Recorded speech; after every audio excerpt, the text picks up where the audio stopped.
అదే సమయంలో ఆర్థిక అభివృద్ధి కోసం మళ్లీ ఆదరణ తీసుకొస్తాను.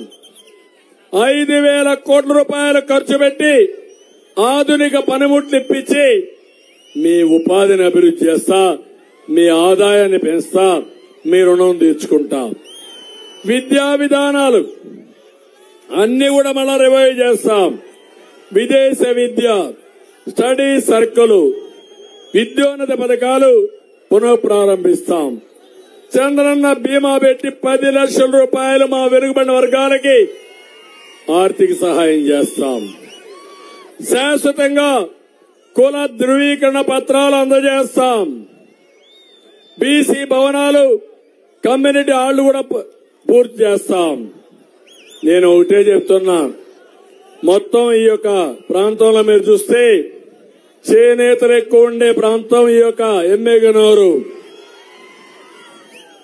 ఇప్పుడే నాగేశ్వరరెడ్డి గారు చెప్పారు, వాళ్ళ నాన్న సోమన్న కుటుంబం ఏ విధంగా ఉండేదని.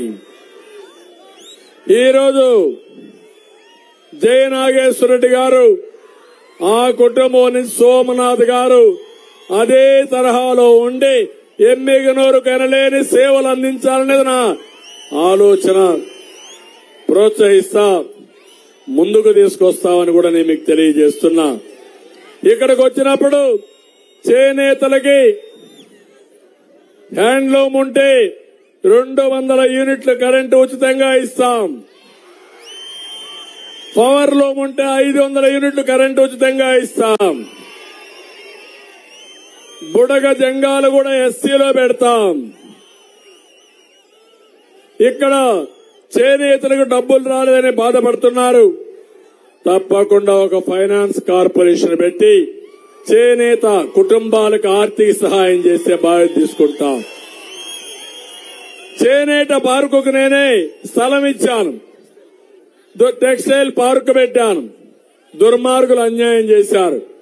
మళ్లీ చెప్తున్నా, ఎమ్మెగనూరు కేంద్రంగా చేనేత పరిశ్రమ చేస్తాం, టెక్స్టైల్ పార్క్ తీసుకొస్తానని మరొకసారి హామీ ఇస్తున్నాం.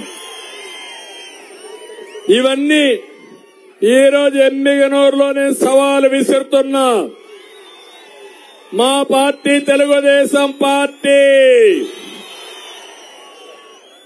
మేము ఇచ్చిన సీట్లో హైయెస్ట్ ఎమ్మెల్యేలు ఇచ్చిన సంఖ్య వెనుకబడిన వర్గాలే నెంబర్ 1. ఎంపీల్లో కూడా నెంబర్ 1 వెనుకబడిన వర్గాలే. అన్ని కులాలకి, అన్ని మతాలకి, అన్ని ప్రాంతాలకి సామాజిక న్యాయం చేసిన పార్టీ తెలుగుదేశం పార్టీ. ఇప్పుడు అడుగుతున్నా వీళ్ళని, నీకు ధైర్యం ఉంటే రా మాట్లాడదాం. ఒట్టొట్టే మాటలో కట్టెపెట్టు. పేర్లతో సహా డిస్కస్ చేయడానికి, చర్చించడానికి నేను సిద్ధం. ఒకే కులానికి 49 సీట్లు ఇచ్చిన నువ్వు సామాజిక న్యాయం గురించి మాట్లాడతావా? నీకు అర్హత ఉందా అని అడుగుతున్నా. తమ్ముళ్ళ మీద చెప్పాలి. అదే పెత్తందారీ వ్యవస్థ.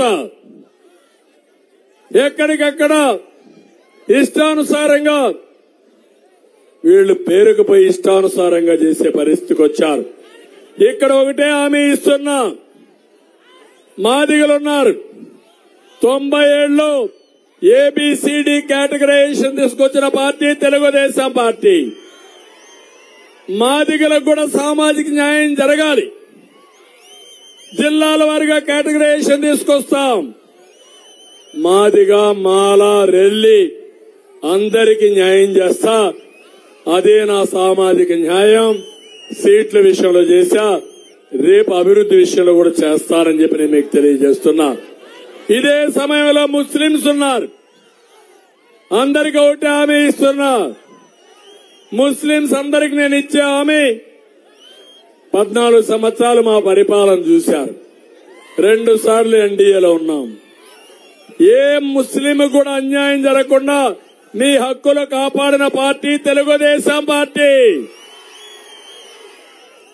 హైదరాబాద్ లో, కర్నూలులో 2 ఉర్దూ యూనివర్సిటీ పెట్టిన పార్టీ తెలుగుదేశం పార్టీ.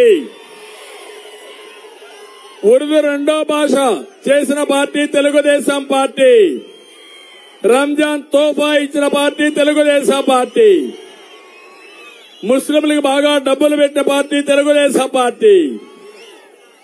దుల్హాన్ ద్వారా మీ అందరి ఆడపిల్లలకు పెళ్లిళ్లు చేయించిన పార్టీ తెలుగుదేశం పార్టీ. దుకాన్ మకాన్ కింద మీకందరూ కూడా షాపింగ్లు ఇప్పించిన పార్టీ తెలుగుదేశం పార్టీ. కడకు మౌజములకి ఇమాములకి ఆండ్రోర్యం ఇచ్చిన పార్టీ తెలుగుదేశం పార్టీ. 5 ఏళ్లు మీరు ఒకటే గుర్తు పెట్టుకోండి. కేంద్రంలో తెచ్చిన అన్ని బిల్లులకి సహకరించిన పార్టీ వైఎస్ఆర్ కాంగ్రెస్ పార్టీ. ద్వంద్వ నాటకాలు ఆడుతున్నారు, కబుర్లు చెప్తున్నారు. మా వల్ల మీ రిజర్వేషన్లు పోతాయని మిమ్మల్ని రెచ్చగొడుతున్నారు. ఒకటే హామీ ఇస్తున్నా, 14-19లో మీ రిజర్వేషన్లు కాపాడిన పార్టీ, 4% కాపాడిన పార్టీ తెలుగుదేశం పార్టీ. మీ భవిష్యత్తు ఆలోచించండి, మీ పిల్లల భవిష్యత్తు ఆలోచించండి. నేను వస్తా ఉంటే ముస్లింలు చూశాను, పిల్లల్ని భుజాలపైన ఎక్కించుకుని నాకు 2 వేళ్లు చూపిస్తూ మా పిల్లల బాధ్యత మీదే చంద్రన్న అని చూపించారంటే, ముస్లింస్ కూడా చూపించారంటే అది నాకు ఆనందం. ఒక విషయం గుర్తుపెట్టుకోండి, ఈరోజు 3 పార్టీలు కలిసి వస్తున్నా మీ ముందుకి. జనసేన, జన సైనికులు, పవన్ కళ్యాణ్ గారు ఈ రాష్ట్రంలో ప్రభుత్వ వ్యతిరేక ఓటు చీలకూడదని, పొత్తులుండాలని మొట్టమొదటిసారిగా చెప్పిన వ్యక్తి జనసేన అధ్యక్షుడు పవన్ కళ్యాణ్ గారు. అవునా కాదా? అవునా కాదా? రెండోది, రాష్ట్రం అప్పుల పాలైపోయాం. 13 లక్షల కోట్ల రూపాయల అప్పులు. రేపు కేంద్రంలో మళ్లీ ఎన్డీఏ ప్రభుత్వం వస్తుంది. వచ్చినప్పుడు నేను ముఖ్యమంత్రి అయినా మీకు పనులు కాకపోతే మీరు ఏ విధంగా బాగుపడతారని అడుగుతున్నా. హైదరాబాద్ ని ఎవరు అభివృద్ధి చేశారు తమ్ముళ్ళు అని మిమ్మల్ని అడుగుతున్నా. ఎవరు చేశారు? నేనే కదా. అది ఇప్పుడు తెలంగాణకి వెళ్ళింది.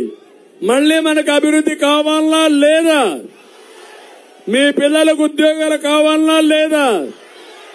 మీకు పెన్షన్లు రావాలనా లేదా? ఇరిగేషన్ ప్రాజెక్టులు పూర్తి కావాలనా లేదా?